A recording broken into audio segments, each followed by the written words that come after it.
साथियों साथियों आप में से बच्चों ने कमेंट किया था कि भैया जो हमारा नेक्स्ट टारगेट होना चाहिए वो त्रिभुज चैप्टर का प्रश्नावली 6.2 का करा दो।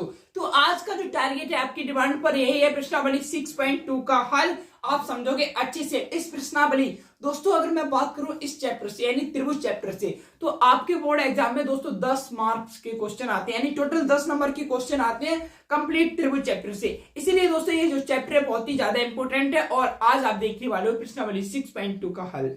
साथियों इसमें से हम फर्स्ट क्वेश्चन की बात करते हैं बिना अपना समय गवाए। 6.2 का हल देखोगे और जिसमें से दोस्तों पहला क्वेश्चन है, देखते हैं क्या कहना चाहता है। देखिए आकृति 6.17 में फर्स्ट और सेकंड में डीई समांतर है बीसी के, तो क्या करना है आपको दोस्तों, ईसी की वैल्यू ज्ञात कीजिए और एडी की वैल्यू ज्ञात कीजिए। जब दोस्तों आप पहला क्वेश्चन देखोगे तो उसमें दोस्तों आकृति आपको मिलेगा 6.2 का फर्स्ट क्वेश्चन में 6.18 नंबर की आकृति दी गई होगी, जिसमें से दोस्तों ये क्या कह रहा है कि ईडी समांतर है बीसी के, ईडी समांतर है। अब दोस्तों आपको पता है कि ईडी समांतर है बीसी के, तो जब अब आपने थेल्स फिल्म में पढ़ी थी तो उसमें क्या हो जाता है, इनकी भुजाओं का अनुपात कैसा होगा, समान अनुपात में होंगी। यानी दोस्तों ए बटे ईबी बराबर होगा ए बी बटे बीसी के। तो आप क्या लिखोगे, दिया है, यहां पे लिख दीजिए दिया है। इसीलिए क्या हो जाएगा दोस्तों, थेल्स प्रमेय से, थेल्स प्रमेय से, थेल्स प्रमेय से क्या हो जाएगा वो देखते हैं। ए बटे ईबी बराबर हो जाएगा एडी बटे डीसी के। समझ में आ रहा होगा आई होप। अब देखिए क्या करना है वो देखते हैं। ए बटे ईबी बराबर होगा एडी बटे डीसी के, तो देखिए यहां पे लिख लेते हैं ए बटे ईबी बराबर हो जाएगा आपका एडी बटे डीसी के।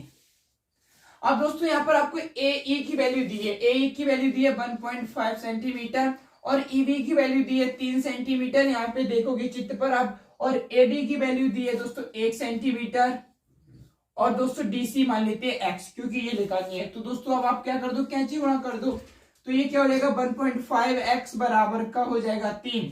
ये एक्स बराबर क्या हो जाएगा साथियों 3 बटे 1.5। अब दशमलव हटाएंगे तो ऊपर एक जीरो आ जाएगा, 15 दूनी 30 हो जाएगा। यानी यहाँ पर दोस्तों आपका x बराबर कितना आ गया, 2 आ गया। ये आपके सवाल का हल हो गया। x बराबर कितना आ गया, 2। जब यहाँ पर 2 आप रख दोगे तो दोस्तों इनकी भुजाएं होंगी वो समान अनुपात में होंगी थेल्स प्रमेय के अनुसार। ठीक है, आपको ये फर्स्ट क्वेश्चन बहुत ही ज्यादा सिंपल था। अब दोस्तों सेकंड क्वेश्चन में जो आपका डायग्राम बना है इसी का 6.1 का फर्स्ट का सेकंड जो चित्र बना हुआ है, इस प्रकार का चित्र होगा। मैं आपको दिखा देता हूं, ये देखिए, ये जो चित्र आपको दिख रहा होगा ये सेकंड वाला चित्र, वो आपको स्वयं बनाना होगा। ओके, अब हम आपको बताते हैं आपका क्वेश्चन नंबर 2 क्या कहना चाहता है वो देखिए। क्वेश्चन नंबर 2 दो की बहुत ही ज्यादा सिंपल और सरल है, वो क्या है वो आप देखते हैं। दोस्तों देखिए दोस्तों ये कह रहा है कि किसी त्रिभुज पी क्यू आर में भुजाएं पी क्यू और पी आर पर क्रम से बिंदु ई और एफ स्थित है। तो पहले हम क्या करते हैं दोस्तों, एक त्रिभुज बनाते हैं। मान लीजिए दोस्तों ये आपका एक त्रिभुज है पी क्यू आर, तो दोस्तों ये आपका त्रिभुज है पी क्यू आर, और पी क्यू पर और पी आर पर एक बिंदु, दो बिंदु स्थित है। कौन कौन से, एक ई बिंदु स्थित है और एक एफ बिंदु स्थित है। ठीक है, आपने कर दिए। अब क्या कह रहा है दोस्तों, अब आपको ये बताना है क्या क्या ई एफ समांतर है क्यू आर की, क्या ई एफ समांतर है क्यू आर की। तो दोस्तों ई एफ समांतर क्यू आर की कब होगा, जब थेल्स प्रमेय के अनुसार ये दोनों भुजाएं का अनुपात कैसा हो, समान हो। यानी पी ई बटे ई क्यू बराबर होना चाहिए पी ई बटे एफ आर के। ठीक है, तो दोस्तों अब आपको क्या यहाँ पर 3 कंडीशन दी है, तो उसी कंडीशन के अनुसार हमको देखना होगा क्या कि जो ई एफ है वो समांतर है क्यू आर के या नहीं है। ठीक है, देखते हैं। देखिए अब क्या कह रहा है, आपको कह रहा है कि पी ई बराबर लीजिए 3.9 centimetre, P E 3.9 centimetre comma, और ई क्यूब कह रहा है 3 सेंटीमीटर लीजिए, ई और क्यू लीजिए 3 सेंटीमीटर, ई क्यू 3 सेंटीमीटर लेना है। और दोस्तों आपको पी एफ 3.6 लेना है, पी और एफ लेना है 3.6, और दोस्तों कॉमा लगाने के बाद आपको क्या करना है, एफ और आर लेना है 2.4 सेंटीमीटर। अब देखिए अगर ये दोनों रेखाएं समांतर होंगी तो दोस्तों थेल्स प्रमेय से क्या हो जाएगा, थेल्स प्रमेय से क्या होगा, थेल्स प्रमेय से पीई बटे क्या हो जाएगा, ई क्यू, पीई बटे ई क्यू बराबर हो जाएगा पी एफ बटे एफ आर, बराबर क्या हो जाएगा पी एफ बटे एफ आर, यही तो होगा। अब दोस्तों क्या देखिए यहाँ पर दोस्तों आपको क्या दिया है, पीई की वैल्यू दी है, पीई की वैल्यू कितनी दी है 3.9 सेंटीमीटर बटे, अब दोस्तों पीई की वैल्यू इतनी है और ई क्यू की वैल्यू दी है 3 सेंटीमीटर, ये बराबर होगा किसके, पीएफ की वैल्यू दी है 3.6 सेंटीमीटर, कितनी 3.6 सेंटीमीटर, और एफ आर की वैल्यू कितनी दी है दोस्तों 2.4 सेंटीमीटर, कितनी दी है 2.4 सेंटीमीटर। तो दोस्तों हम क्या करते हैं, ये दशमलव से दशमलव को हटा देते हैं, इसको 3 से काटते हैं, 3 एकम 3, अब ये हो जाएगा 3 एकम 3, 3 तिरके 9, ये हो जाएगा दोस्तों, इसको काटते हैं, किससे काटोगे 12 से काट दो, 12 दूनी 24, 12 तिया 36, तो आपको दोस्तों ये क्या आ रहा है 13/1 बराबर 2/1, क्या ये दोस्तों बराबर है, नहीं बराबर है, तो आप क्या लिख सकते हो, क्योंकि जब ये बराबर नहीं है इसलिए क्या होगा, इसलिए क्योंकि इनकी दोस्तों भुजाएं समानुपात में नहीं है, इसलिए क्या हो जाएगा ई और एफ समांतर नहीं होगी, किसके क्यू और आर के, एफ समांतर नहीं होगी क्यू और आर के। अब दोस्तों इसमें क्वेश्चन में ज्यादा कुछ नहीं है, 2 मार्क्स का ही आएगा, आगे आएगा तो अब दोस्तों आपको इसमें 2 कंडीशन दी गई है नेक्स्ट की, क्या कि जब आपको दोस्तों पीई बराबर 4 सेंटीमीटर लेना है, क्यूई बराबर 4.5 सेंटीमीटर लेना है, पीएफ बराबर 8 सेंटीमीटर लेना है और आरएफ 9 सेंटीमीटर लेना है। अगर आप अपनी प्रश्नावली बुक में देखोगे तो आपको यही मिलेगा। अब दोस्तों आपकी सेकंड क्वेश्चन यानी 6.2 का जो सेकंड क्वेश्चन है उसमें दोस्तों सेकंड और थर्ड आपको स्वयं करना होगा। अगर आपका दोस्तों पीई जो मतलब ये दोनों के मान की वैल्यू बराबर आ जाए, यानी पीई बटे ई क्यू बराबर आ जाए पी एफ बटे एफ आर के, तो वो दोस्तों तब ये क्या हो जाएंगे, ये रेखाएं समांतर होंगी, अन्यथा की स्थिति में ये समांतर नहीं होंगी, ये बात आप याद रखना। अब देखते हैं दोस्तों क्वेश्चन नंबर 3 जो कि बहुत ही ज्यादा महत्वपूर्ण है, आकृति 6.18, ये आपकी जो आकृति है 6.18 है, ठीक है। अब देखिए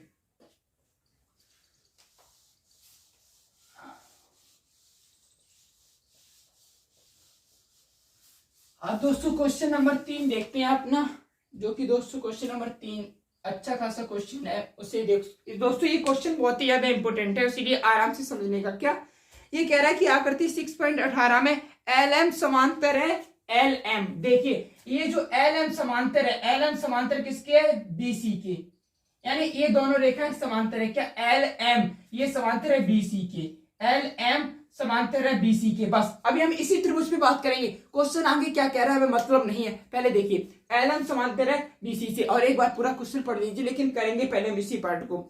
और कह रहा है दोस्तों एल एन, अब ये एल और एन ये समांतर है सी और डी के, ये समांतर किसके, सी और डी के।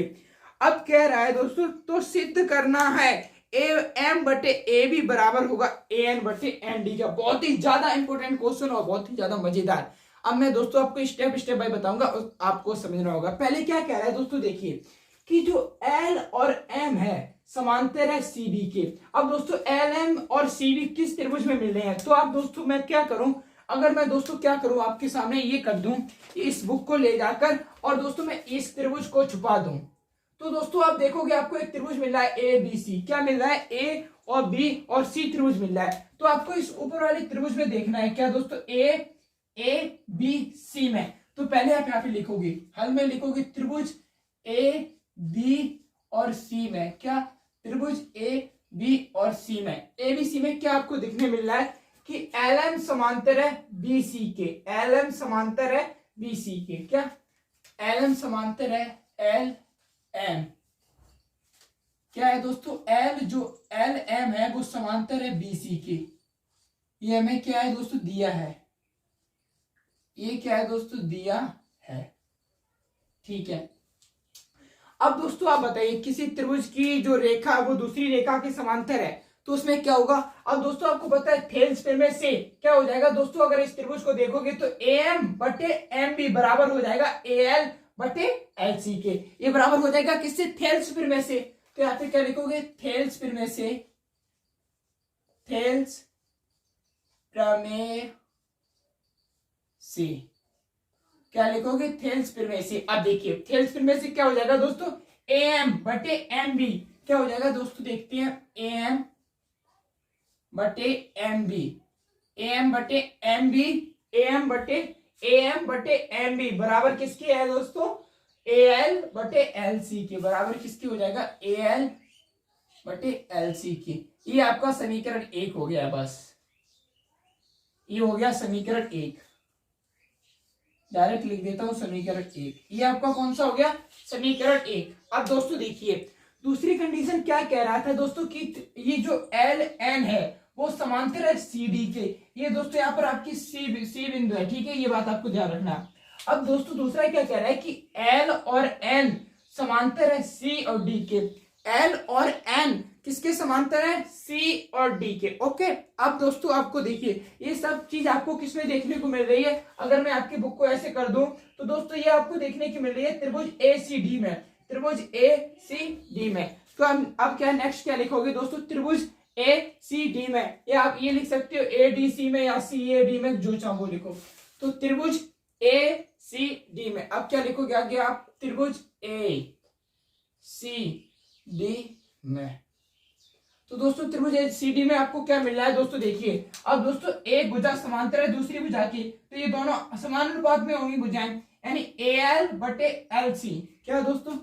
ए एल, देखिए अब क्या हो जाएगा? ए एल बटे एल सी, ए एल बटे एल सी बराबर किसके हो जाएगा? ए एन बटे एन डी के, ए एन बटे एन डी के किसके हो जाएगा? ए एन बटे एन डी के किसके बराबर हो जाएगा? ए एन बटे एन डी के। अब देखो आपको क्या करना है, ये हो गया समीकरण 2। ये क्या हो गया दोस्तों? समीकरण 2।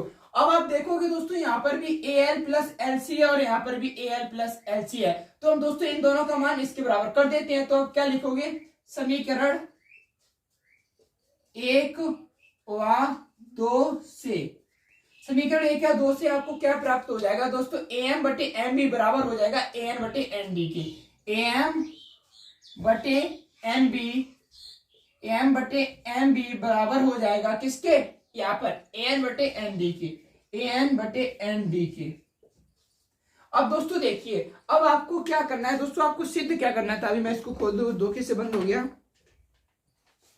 दोस्तों आपको सिद्ध क्या करना था? आपको सिद्ध ये करना है क्या? ये देखिए मैं यहां पर लिख देता हूं, ए एम बटे ए बी, ए एम बटे ए बी, और जो कि बराबर होगी ए एन बटे एन डी की, ए एन बटे एन डी की। ये दोस्तों आपको सिद्ध करना है। अब इसको सिद्ध करने के लिए आपको क्या करना होगा साथियों? आप देखिए अभी तो यहाँ पर कुछ बराबर नहीं है, हमें नीचे ए भी लाना होगा। तो पहले हम क्या करेंगे दोस्तों? इनका व्युत्क्रम करेंगे। क्या करेंगे? व्युत्क्रम, ताकि हम अच्छे से एलसीएम ले सके और कर सके। अभी आपको एक्स्ट्रा दिमाग नहीं लगाना है, जितने मैं स्टेप कराता चल रहा हूं बस आपको उनको ही फॉलो करना है। अब आप क्या करोगे? दोनों का व्युत्क्रम कर दोगे। तो आप क्या करोगे? व्युत्क्रम करने पर जब दोस्तों आप व्युत्क्रम करोगे तो देखिए अब आपको क्या प्राप्त होगा वो देखते हैं। जब आप व्युत्क्रम करोगे तो यहाँ पर देखिए क्वेश्चन लंबा है ये आपका। तो देखिए व्युत्क्रम करोगे तो आपके पास क्या आ जाएगा दोस्तों? M B.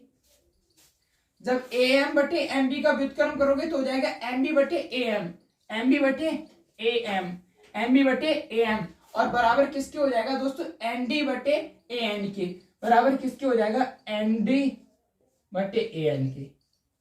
अब हम दोस्तों क्या करेंगे? इसको ए बी बनाने के लिए हम इसमें दोनों में एक एक का एक एक जोड़ रहे हैं। तो दोनों तरफ आप लिखोगे यहाँ पर, दोनों तरफ एक जोड़ने पर, ये आपने लिख दिया दोनों तरफ एक जोड़ने पर। तो आप क्या लिखोगे यहाँ पर? एम बी बटे ए एम प्लस का 1 बराबर एन डी बटे एन प्लस का 1। ठीक है, अब एलसीएम कितना आ जाएगा दोस्तों वो देखते हैं। ये क्या हो जाएगा? M B. अब इनका दोस्तों एलसीएम तो ए एम रहेगा, तो यहाँ पर ए एम का गुणा हो जाएगा, तो प्लस का क्या बन जाएगा? ए एम, प्लस का क्या बन जाएगा? A M. अब ये बराबर किसके हो जाएगा वो देखते हैं। अब ये बराबर हो जाएगा एन डी, तो ये क्या हो जाएगा? एन डी प्लस का क्या हो जाएगा? A N N D plus A N बटे एलसीएम भी ए एन आ जाएगा। ठीक, अब आप देखिए दोस्तों एम बी कहाँ दिख रहा है, M B plus A M total. दोस्तों इस चीज को हम ए बी नहीं लिख सकते, बिल्कुल कैसे लिख सकते हैं, क्योंकि दोस्तों अगर इनको और इनको जोड़ दोगे तो आपको ए बी भुजा प्राप्त हो जाएगी। तो इनको पूरी चीज को आप क्या लिख सकते हो दोस्तों, पूरा ए बी क्या लिख सकते हो, ए बी बटे ए एम, ए बी बटे ए एम क्या लिख सकते हो साथियों, ए बी बटे ए एम क्या लिख सकते हो, ए बी बटे ए एम। समझ रहे हो? आई होप दोस्तों इसमें एक्स्ट्रा दिमाग की जरूरत नहीं है, बस थोड़ा सा नॉर्मल दिमाग लगाना है और आप समझ जाओगे। बहुत ही ज्यादा सिंपल और लप्पू सा क्वेश्चन है, इसलिए आपको समझना होगा। देखिए अभी यहाँ पर दोस्तों M B plus M B plus A M इन दोनों को जोड़ दिया तो हमें ए बी मुझे प्राप्त होगी, वही लिख दिया। अब इसी प्रकार देखो दोस्तों N D plus A N total मुझे क्या हो जाएगी, ए डी, तो बराबर क्या कर दोगे, ए डी बटे ए एन। अब आपको क्या करना है दोस्तों, ये सिद्ध करना है, ए बी आपको ऊपर ए बी नीचे लाना है। तो आप क्या करोगे, फिर व्युत्क्रम कर दो, व्युत्क्रम करने पर पुनः व्युत्क्रम करने पर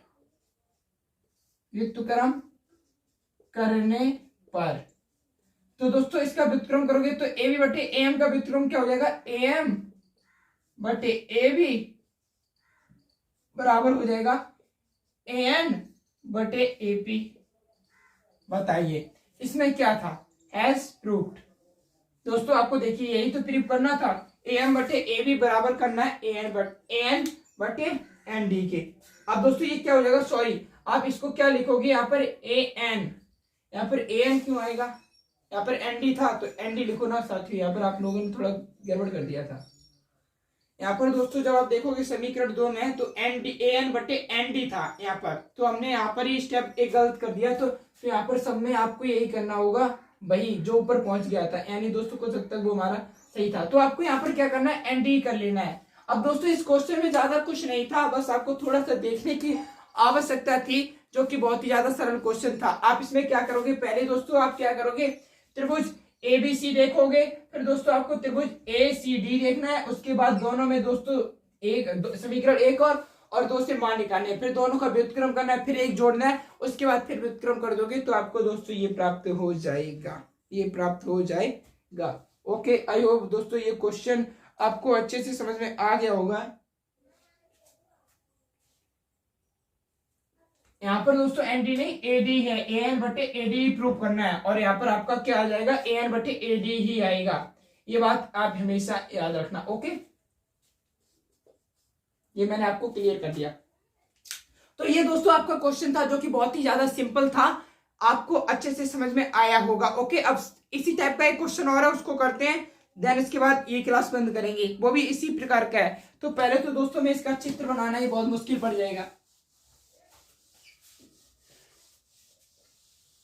वो क्वेश्चन क्या कहता है, वो उसे दोस्तों चित्र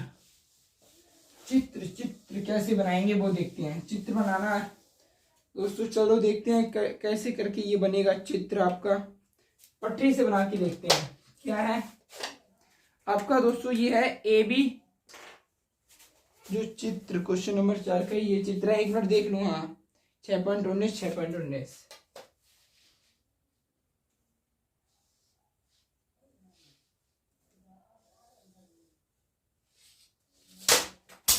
ये गिर और रहा है 32।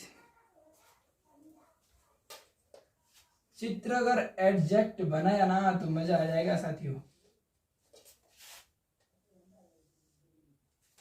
अभी यहाँ पर लिया है, चलिए ऐसे ही बनाते हैं, इससे तो बरसने लग जाएंगे पर चित्र नहीं बन पाएगा। यहाँ ये और ये और ये दिया गया है। अब यहाँ पर है दोस्तों A D B F E C, ये आपका क्वेश्चन है। आप देखिए क्वेश्चन में क्या कह रहा है वो देखते हैं। दोस्तों ये कह रहा है कि आपको डी ई समांतर है ए सी के, डी ई देखिए, डी ई कहां पर है, ये देखिए डी ई समांतर है किसके, ए सी के, डी ई समांतर है ए सी के, और ए डी यानी डी ए समांतर है डी ई के।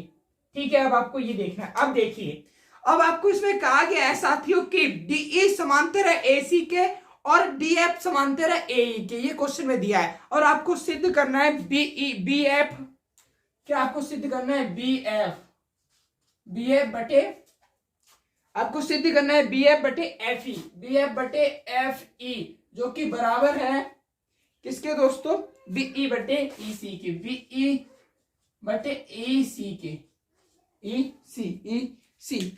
अब देखिए पहले आपको कह रहा है दोस्तों, ये क्या कह रहा है, देखिए डीई समांतर है ई सी के, तो आप पहले क्या करोगे, त्रिभुज ए बी सी में, अब दोस्तों अगर मैं इन दोनों रेखाओं को छुपा लूं तो आपको ये चीज दिखेगी, क्या ये त्रिभुज बन जाएगा ऐसा। तो आप पहले क्या करोगे, त्रिभुज ए बी सी में, यहां पे लिखो त्रिभुज ए बी सी में, त्रिभुज ए बी सी में, ए बी सी में आपको क्या मिलेगा साथियों, क्या डीई समांतर है ए सी के, एबीसी में डीई समांतर है एसी के।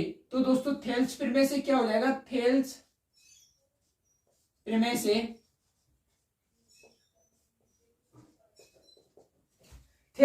एडी बटे डीबी बराबर हो जाएगा बीई बटे ईसी के, क्या एडी बटे डीबी ये बराबर हो जाएगा किसके, बीई बटे ईसी के, बीई बटे ईसी। ठीक, समीकरण 1। अब आपको क्या करना है दोस्तों, देखिए अब आपको त्रिभुज देखना है। अब क्या कह रहा था, जो नेक्स्ट पार्ट आपका ये कह रहा था कि अब आपका जो दोस्तों डी क्या कह रहा है वो देखिए, डी एफ है, क्या दोस्तों यहाँ पर एफ है, वो समांतर है ए सी के, यही तो कह रहा है। देखिए डी एफ समांतर है ए ई के, डी एफ समांतर है किसके, ए ई के।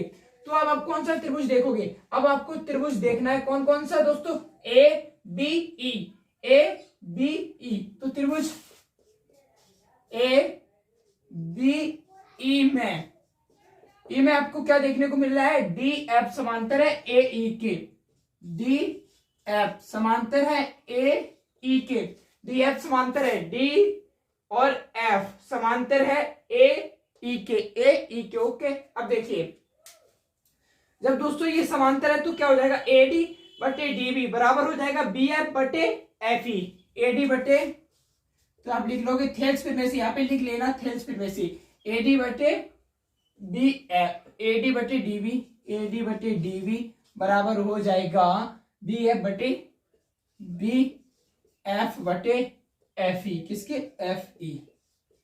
ये आपका समीकरण 2 हो गया।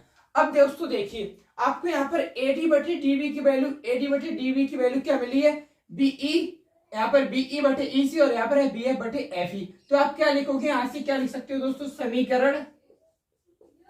समीकरण 1 और 2 से, समीकरण 1 और 2 से तो क्या निकल के आएगा दोस्तों आपका, बीई यानी बीई बटे ईसी ये बराबर एडी बटे डीबी की है, तो ये यहाँ पे लिख सकते हो बी एफ बटे ई, बी एफ बटे एफ ई, अतः लिख दो। अब दोस्तों देखिए हमें क्या सिद्ध करना है, बी एफ बटे एफ ई बराबर है बीई बटे ईसी की। बस इस पद को यहाँ पर लिख दो, इसको यहाँ पर लिख दो, यानी बी एफ बटे एफ ई ये बराबर हो जाएगा बीई बटे ईसी के, बराबर हो जाएगा बीई बटे ईसी के। आई होप दोस्तों आपको ये वाला क्वेश्चन भी समझ में आया होगा। और आज हमारे टारगेट का ये दी एंड होता है, क्योंकि दोस्तों ये चैप्टर बड़ा है और एक्सरसाइज भी बड़ी है, मैं अधिक बड़ा वीडियो नहीं डाल सकता हूँ क्योंकि दोस्तों आपकी क्वालिटी का इश्यूज आ जाता है। फिर अब आपने दोस्तों कुछ 4 क्वेश्चन देख लिए, अब इसका पार्ट 2 नेक्स्ट वीडियो में मिल जाएगा आपको। तब तक के लिए आप वेट कीजिए। जय हिंद, वंदे मातरम।